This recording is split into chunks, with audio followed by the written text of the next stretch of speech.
Welcome dear students. So today we are going to start a new chapter, that is, as you can see on the screen, Heron's formula. Heron's formula आज अपन start करने वाले हैं. बहुत ही अच्छा chapter है ये, बहुत ही easy है और उसके साथ बहुत ही वेटेज वाला है, क्योंकि ये जो फॉर्मूला है हीरोन्स फार्मूला, ये आपके लिए देख लीजिए, अगर आप आफ्टर 12th कोई कंपटीशन फेस करते हो, ये कॉम्पिटिटिव एग्जाम में भी आपका यूज़ होगा. So please remember it, don't forget it. आप इसको भूल मत जाना, क्योंकि ये ऐसा एक चीज़ है जो आपको आपकी लाइफ चेंज कर सकता है. अब लाइफ चेंज कैसे कर सकता है वो आप देखेंगे. So let's start the Heron's formula as per the 9th class only, क्योंकि अभी अपन 9th क्लास में, तो अभी सिर्फ अपन को 9th क्लास का ही देखना है, बाकी बात बाद में. हीरोन्स फार्मूला का यूज क्या होता है? It is use to find out the area. किसका एरिया? ट्राइंगल का area. Now you will ask sir, area of triangle तो जो अपन पढ़े थे, क्या पढ़ते हुए आए हैं? That is half base into height पढ़ते हुए आए हैं. ये किसका है? This is also area of triangle. ये भी आपके पास एरिया ऑफ ट्राइंगल है.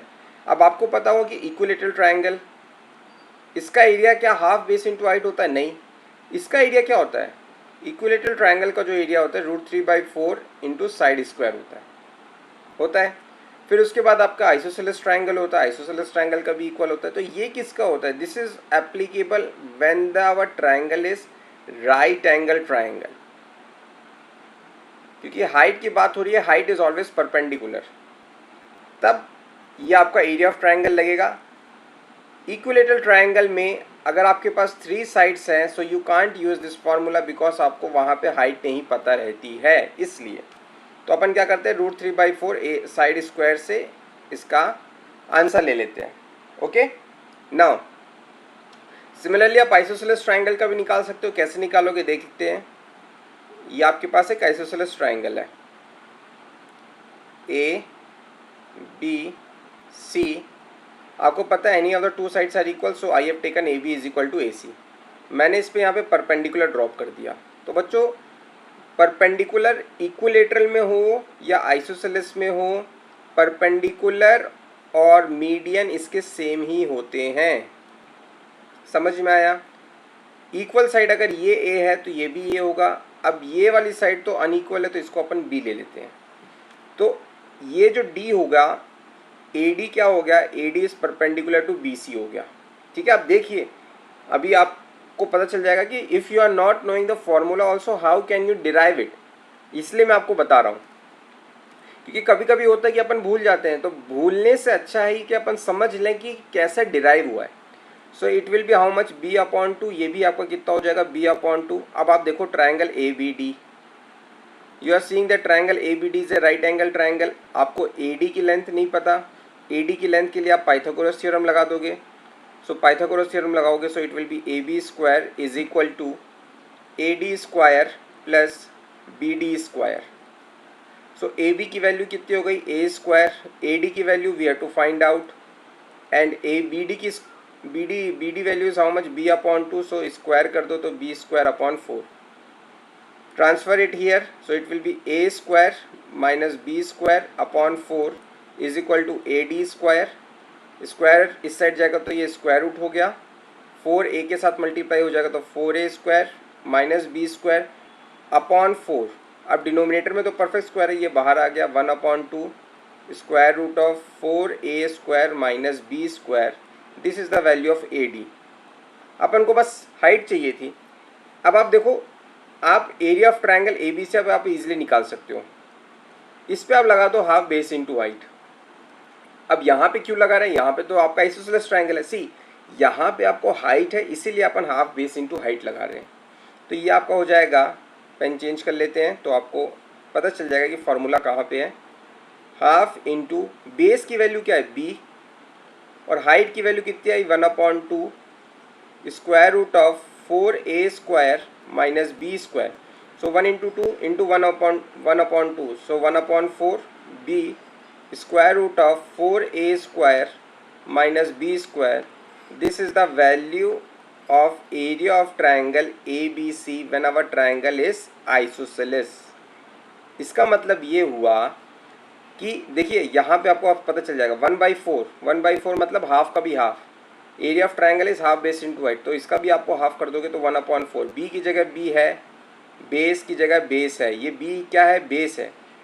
यहाँ पे एच है, एच की जगह आपके पास क्या आ गया 4a², 4 इंटू सेम साइड, ए क्या है आपके पास सेम साइड का स्क्वायर माइनस बेस का स्क्वायर। ठीक है, इजी है, याद कर लो। 1/4, फिर से मेरे साथ आप बोलो 1/4 B square root of 4a² minus b² where a is the equal side and b is the base. So I hope आप अब याद रखोगे। नाउ मूविंग फर्दर, ये तो अपन ने बात कर ली आइसोसेलेस ट्राइंगल, स्केलन ये right angle triangle, equilateral triangle, इन सब की बात कर ली। But what about your scalene triangle? ये आपके पास एक स्केलन ट्राइंगल है, अब आप इसका एरिया कैसे निकालोगे when your height is not given? जैसे कि इसकी साइड मान लेते हैं, सॉरी इसको मैं एंगल्स के जो अपोजिट है वही लूँगा। सी के अपोजिट वाली साइड सी, ए के अपोजिट वाली साइड ए, बी के अपोजिट साइड वाली बी। अब मुझे इसका एरिया निकालना है। सो यहाँ पे हाइट है, कहीं पे हाइट नहीं है। सो अब इस केस में आप एरिया नहीं निकाल सकते, इसीलिए अपनी मदद के लिए एक इजिप्शियन मैथमेटिशियन था, that is known as who is known as Heron. उसका नाम है हीरोन, ये एक इजिप्शियन था। इसने खोजा था आपका हीरोन्स फार्मूला, और इसी के नाम पे इसका फार्मूला हो गया to find out the area of triangle when we are not having any particular triangle, that is right angle triangle, scalene और आइसोसेलेस ट्राइंगल, सॉरी इक्विलेटरल और आइसोसेलेस ट्राइंगल। तो हीरोन फार्मूले का डेरिवेशन तो आता नहीं है, तो आप बस फार्मूला याद रख लो। Area of triangle square root of S minus A, S minus B, S minus C. अब आप पूछोगे यहाँ पे एस क्या है? सो बच्चों देखो, पेरीमीटर होता है, पी फॉर पेरीमीटर, पेरीमीटर मतलब sum of all the sides, so A plus B plus C. जब आप पेरीमीटर का हाफ कर दोगे तो इसको अपन बोलते हैं एस, एस मतलब सेमी पेरीमीटर, लिख देता हूँ सेमी पेरीमीटर। तो सेमी पेरीमीटर मतलब A plus B plus C upon 2। ठीक है, so S is equal to, S की वैल्यू क्या हो जाएगी, A plus B plus C upon 2। A plus B plus C आपका क्या होता है, पेरीमीटर होता है, so that is P upon 2। कैसे ही लिख सकते हैं, ठीक है। So this is the formula जो अपन को नंबर दिलाएगा, इसको याद कर लीजिए अच्छे से। Under root of S, S minus A, S minus B, S minus C, where S is the semi perimeter, और उसकी जो वैल्यू होती है वो ये होती है A plus B plus C upon 2। Okay, now चलिए एक क्वेश्चन देख लेते हैं जल्दी से। Suppose you are having a triangle, let the triangle be 6, 8 and I am considering it 12। तो सबसे पहले आपको एरिया निकालना है, एरिया आप बताओ। तो सबसे पहले आप एस निकालोगे, मतलब तीनों का सम कर देंगे, तीनों का सम करके हाफ कर दो। तो 12 प्लस 8 20, 20 प्लस 6 26, तो 26 का हाफ कितना हो गया, 13 हो गया। एस की वैल्यू आ गई। Area of triangle A B C, Heron's फार्मूले से क्या हो जाएगा, square root of S, S की वैल्यू कितनी आ गई 13, तो 13, फिर 13 माइनस ए बच्चों देखो आप कुछ भी ले सकते हो, तो मैं बेसिकली जो एंगल होता है उसके अपोजिट वाली साइड को वही ले लूँगा। ये ए हो गया, ये बी हो गया, ये आपका सी हो गया। तो 13 माइनस 12, 13 माइनस 8 और 13 माइनस 6। बच्चों यहाँ पे प्लस माइनस प्लस नहीं है, मल्टीप्लाई है, मल्टीप्लाई, कहीं प्लस लगा दोगे तो फिर दिक्कत हो जाएगी। तो ये स्क्वायर रूट हो जाएगा आपका, square root of 13 into 13 minus 12 1, 13 minus 8 5, 13 minus 6 7।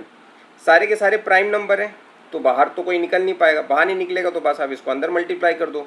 तो ये आपके पास कितना हो जाएगा, 13 इंटू 7 91, 91 इंटू 5, ये आपके पास हो जाएगा 455।